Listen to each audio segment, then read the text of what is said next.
Hello students, welcome to study with Parul Kakran. आज हम पढ़ने वाले हैं क्लास 10th की बुक फुटप्रिंट्स विदाउट फीट का chapter footprints without feet. It's very amazing कि आपकी बुक का भी नाम वही है और आपके चैप्टर का भी नाम वही है। ये स्टोरी लिखी है मिस्टर H.G. वेल्स ने, जो कि एक इंग्लिश राइटर हैं।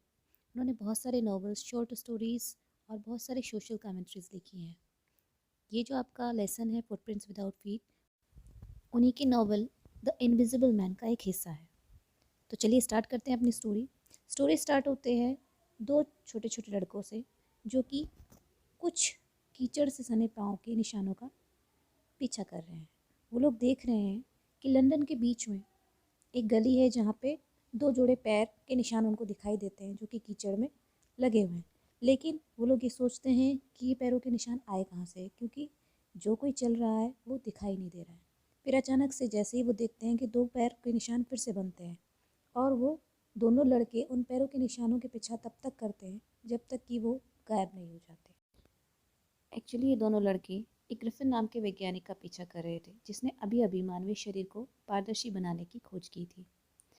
ग्रिफिन बहुत सालों से इस चीज़ पर आविष्कार करने में लगा था कि मानवीय शरीर को किस तरह से पारदर्शी बनाया जा सकता है, एक कांच की तरह। और अंत में वो उस दवा को बनाने में सफल भी हो गया। जैसे उसने वो दवा बनाई, उसने उसे निगल दिया और खुद का शरीर उसने पारदर्शक कर लिया, जिस तरह के कांच होता है। जैसे कांच के आर पार देखा जा सकता है, उसी तरह से अब ग्रिफिन का शरीर पारदर्शी हो चुका था, लेकिन कांच की तरह ही वो ठोस भी था। ग्रिफिन एक बहुत इंटेलिजेंट वैज्ञानिक था, लेकिन वो कानून के विरोधी गतिविधियों में लगा रहता था। कानून का वो फॉलोअर नहीं था, कानून को मानता नहीं था। लेकिन उसका जो मकान मालिक था, वो ग्रिफिन को बिल्कुल भी पसंद नहीं करता था और उसे अपने मकान से निकालने की हर कोशिश करता था। इसका बदला लेने की अब बारी ग्रिफिन की थी। ग्रिफिन ने अपने सारे कपड़े निकाले और उसका शरीर पारदर्शी हो गया। उसके बाद उसने अपने मकान मालिक के घर में आग लगा दी और वहाँ से भाग गया।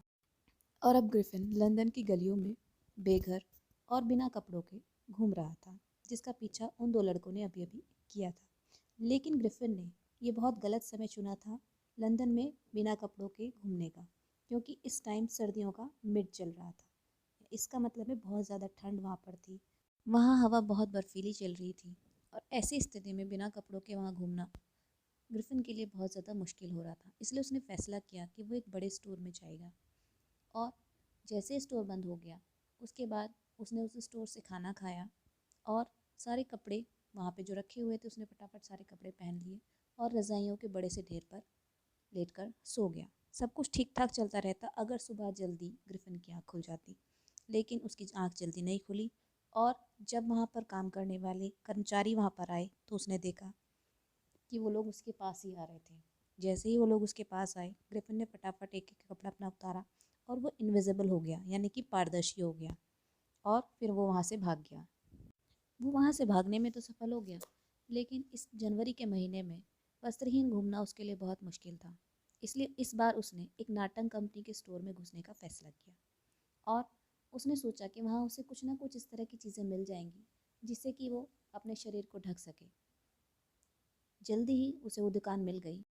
उस दुकान के अंदर वो अदृश्य होकर घुस गया और वहाँ जाकर उसने अपने माथे पर बहुत सारी पट्टियाँ बांधी, काले चश्मे लगाए, एक नकली नाक लगाई, बड़ी बड़ी गलमुच्छें पहनी और बड़ा सा हैट अपने सिर पर रखा और काफ़ी सारे कपड़े अच्छे से पहनकर वहाँ से भागकर निकल गया। जाते जाते उसने एक काम और कर दिया।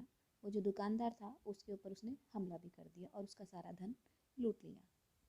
उसके बाद धीरे धीरे वो उस भीड़ भाड़ वाले लंदन से बाहर निकल गया और उसने सोचा कि अब यहाँ से निकल जाना ही उसके लिए फ़ायदेमंद है।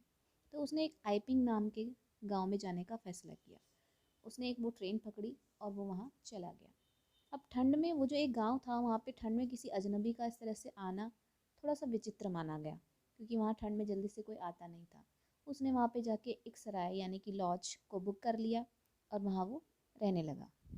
उस लॉज के मालिक मिस्टर हॉल थे, जिनकी वाइफ मिसेस हॉल उस व्यक्ति को देखकर थोड़ा अजीब सा व्यवहार कर रही थी। उन्हें लगा कि ये आदमी थोड़ा अजीब है, लेकिन फिर भी उसने उससे दोस्ती करने की कोशिश की। लेकिन ग्रिफिन ने दोस्ती करने की हर कोशिश को नाकामयाब कर दिया और उसने कहा कि मैं यहाँ केवल एकांतवास मतलब शांति से रहने के लिए आया हूँ, मुझे किसी से कोई बात नहीं करनी। सबसे बड़ी बात है कि मुझे यहाँ पे डिस्टर्ब ना किया जाए, इस चीज़ का विशेष ध्यान रखा जाए। ये उसने मकान मालिक को बोल दिया।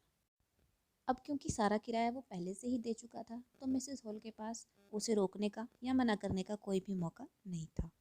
इसीलिए उन्होंने उसके उस गुस्सैल व्यवहार को अनदेखा करना ही उचित समझा। लेकिन चुराए हुए पैसों से कब तक काम चल सकता था। एक दिन उसका चुराया हुआ सारा पैसा खर्च हो गया और फिर ग्रिफिन ने ये स्वीकार किया कि अब उसके पास पैसे नहीं हैं, लेकिन जल्दी ही उसके पास कुछ चेक आने वाला है और वो सारा पे जो भी उसका बिल है उसे चुका देगा। कुछ दिन बाद एक अजीब घटना घटित हुई। उस गांव के पादरी के घर में अचानक से पैसों के खनकने की आवाज़ आई। पादरी और उसकी बीवी जल्दी से उठे और कमरे में गए। उन्होंने एक बड़ा सा डंडा हाथ में लिया और जैसे ही वो घुसे उन्होंने कहा कि अपनी जगह से मत हिलना। लेकिन वो क्या देखते हैं कि कमरे के अंदर कोई भी नहीं है। उन्हें देखकर बहुत आश्चर्य हुआ कि कमरे में कोई नहीं है, लेकिन फिर भी दराज में से पैसे चुराए गए हैं। अब ये पैसे किसने चुराए, ये बहुत बड़ी बात थी। उधर दूसरी तरफ मिसेस हॉल ने एक अजीब हरकत देखी। जो कमरा हमेशा बंद रहता था, जिसमें ग्रिफिन रहता था, उसमें ताला लगा रहता था और वो कभी भी अपने कमरे से बाहर नहीं आता था, लेकिन आज उस कमरे का दरवाज़ा खुला हुआ था। उन्होंने इस मौके को हाथ से जाने नहीं दिया और चुपके से वो उसके दरवाजे के पास पहुँचे। पहले उन्होंने चारों तरफ झांक कर देखा, वहाँ कोई नहीं था और वो जल्दी से कमरे के अंदर चले गए। तब उन्होंने देखा कि अक्सर ग्रिफिन जिन कपड़ों को पहने रहता है, जो पट्टियाँ बांधे रहता है, वो सब सामान इधर उधर कमरे में बिखरा हुआ है। लेकिन जैसे ही वो अंदर कमरे में गए, अचानक से मिसेस हॉल को अपने कान के पास किसी की सांस लेने की आवाज़ सुनाई दी और पलंग पर रखा हुआ हैट उछला और मिसेस हॉल के चेहरे पर टकरा गया।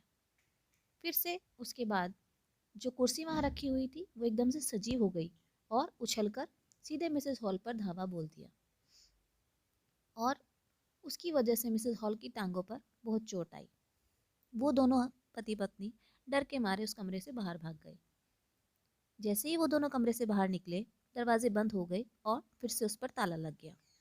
जल्दी ही इन दोनों घटनाओं की चर्चा पूरे के पूरे गांव में फैल गई और सबको लगा कि वो व्यक्ति जो इस कमरे में रहता है वो शायद कोई जादू टोना करता है और उसने आत्माओं को अपने वश में कर रखा है। जल्दी ही बहुत सारे लोग वहाँ इकट्ठा हो गए और गांव के लोगों ने एक सिपाही को भी वहाँ पे बुला लिया। फिर मिसेस हॉल वैज्ञानिक के पास गई और उससे पूछा कि तुम मेरी कुर्सी के साथ क्या कर रहे थे और अचानक से तुम इस बंद कमरे में कैसे प्रकट हो गए, यहाँ चल क्या रहा है। अब ग्रिफिन को ये सब बातें सुनकर बहुत ज़्यादा गुस्सा आ गया और उसने कहा तुम्हें पता नहीं है मैं कौन हूँ। वो बहुत ज़ोर से चिल्लाया और उसने कहा ठीक है मैं तुम्हें दिखाता हूँ मैं कौन हूँ। उसने जल्दी से अपनी पट्टियाँ, अपनी नकली नाक, चश्मा, सब चीज़ें उतार दी और वो एकदम से बिना सिर वाला आदमी हो गया, जिसको देखकर सब लोग डर गए। जो सिपाही वहाँ पे बुलाया गया था जिसका नाम मिस्टर जेफर्स था, वो देखकर आश्चर्यचकित हो गया कि उसके जीवन में उसने पहले कभी भी बिना सिर वाले आदमी को नहीं पकड़ा है। और जैसे ही वो सिपाही उसको ग्रिफिन को पकड़ने के लिए दौड़ा, उसने धीरे धीरे करके अपने सारे कपड़े उतार दिए और वो फिर से अदृश्य हो गया। अब मिस्टर जेफर्स को समझ में नहीं आ रहा था कि वो कैसे एक अदृश्य आदमी को पकड़े। फिर भी उसने चलते चलते उसके पैर हाथ पकड़ लिए, लेकिन जब उसने सारे कपड़े उतार दिए ग्रिफिन ने, तो वो पूरी तरह से अदृश्य हो चुका था और उसने एक झटके के साथ में खुद को छुड़ा लिया और मिस्टर जेफर्स के मुंह पर एक जोरदार मुक्का मार के उसको पीछे धकेल दिया। अब मिस्टर जेफर्स चिल्ला रहे थे पकड़िए पकड़िए, पकड़ो पकड़ो, इसको कोई पकड़ो। लेकिन सबको ये लग रहा था कि किसको पकड़ा जाए और कहाँ से पकड़ा जाए, क्योंकि वो किसी को भी दिखाई नहीं दे रहा था। इस तरह से जो ग्रिफिन है वो वहाँ से भाग जाता है और ये कहानी हमारी यहीं पर ख़त्म हो जाती है। उम्मीद करती हूँ आपको ये कहानी पसंद आई होगी। इसके क्वेश्चन आंसर के लिए हम नेक्स्ट वीडियो देखेंगे। तब तक के लिए थैंक यू सो मच।